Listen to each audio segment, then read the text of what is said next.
Welcome to this new series today where we're going to discuss about business, scaling, peace, why we do all of this. I got this question a lot from other agency owners and friends. Like, why do people actually build e-com brands? What they're looking for with e-com brands? Is it for freedom or are they just creating prisons? I'll tell you my point of view on that. I believe that after doing dropshipping and after making it happen one time, two time, there's a lot of we don't appreciate that process. It's not very fulfilling and we don't really feel a kind of sense. And some people just do it for money. They don't care. Yeah.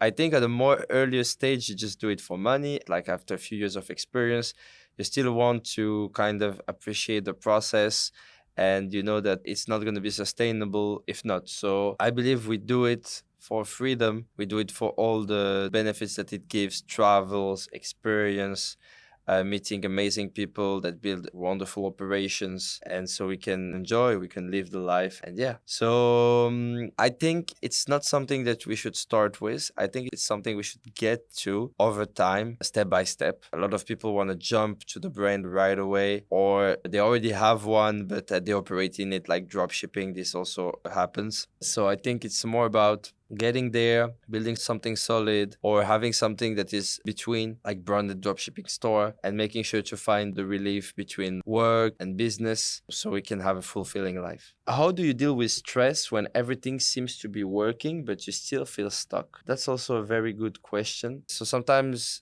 we think it's about the work itself. I think sometimes it's more like on what's our perspective on our work, on what we do regarding our stores. And once we are able to like step back, a lot of improvement might come. And when we just know it's a process, I know the stages, I know I will work that amount of weeks and then I will get to that next stage and so on and so on. Then it feels just like, okay, I know what's going to happen. I have the experience and okay, it's just the thing. And of course, it's stressful when you know the path, you know the route, and then eventually things doesn't go as expected.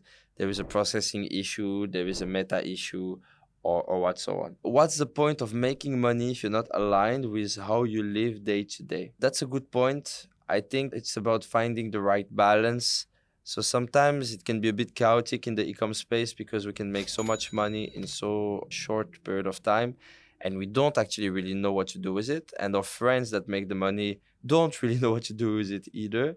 And then it become a bit up. So I think it's really about seeing where we come from and what's actually make us happy in life, and then just doing things that might be like that are ourselves. And I think money used wisely will just let you express yourself more, better, and the rest you will just regret it afterwards and you'll not be enjoying it. Then it's going to be chaotic circles.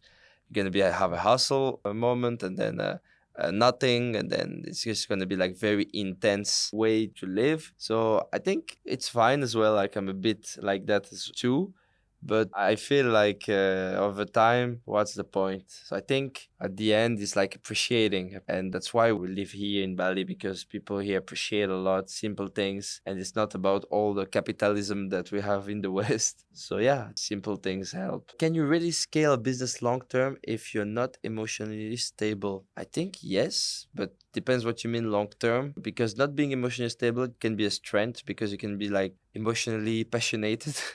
So if you're emotionally passionate, you'll be able to push a lot within short period of times. And then of course, within the other period of time, you should like ally with a business partner that will complement better with you. So he can compensate that. And then you can be the I innovate and then someone else is doing the stable things. So that's what I believe on.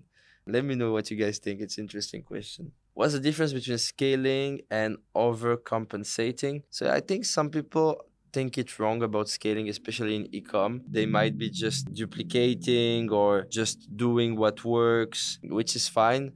But I think it's important to don't underestimate what we can learn and what are the valuable information that can help us get to the next level. So I think it's very important for your ecom business to having like very few actions that can help you get a lot of leverage.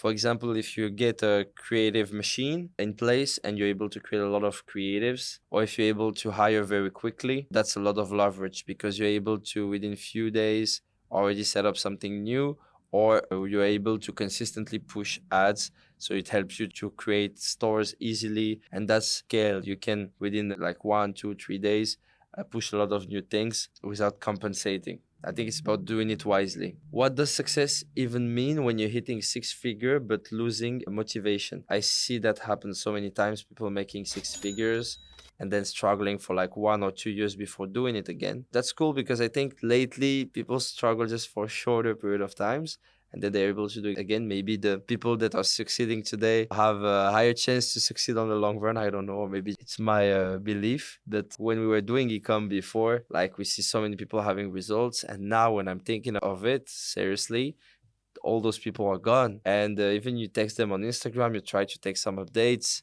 Like I really don't know what they became, but for some of them, like when you check their Instagram, like you see a very, very, I would say, not attracting life. I'm not saying that it's bad life or something, but just you're like, oh, okay, I would not have expected that. And over time, like I think for new ecom guys, right now you don't see it yet, but you will see it later. You will have this feeling like, oh, that's my friends from high school, you know, like what the did they became? So I think it's about enjoying something else that can keep that fire in your relationship with your business. So it's not really about motivation.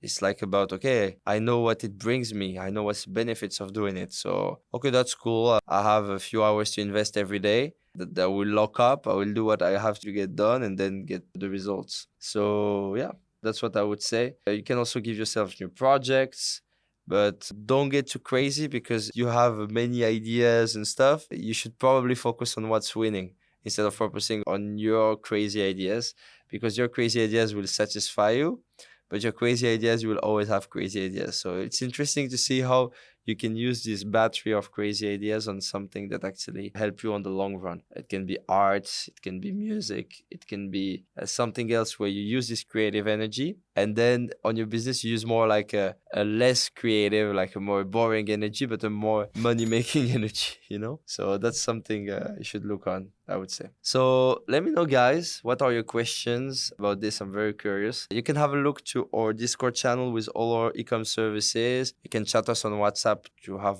further details. And until then, I will see you in the next video, guys. Thank you so much.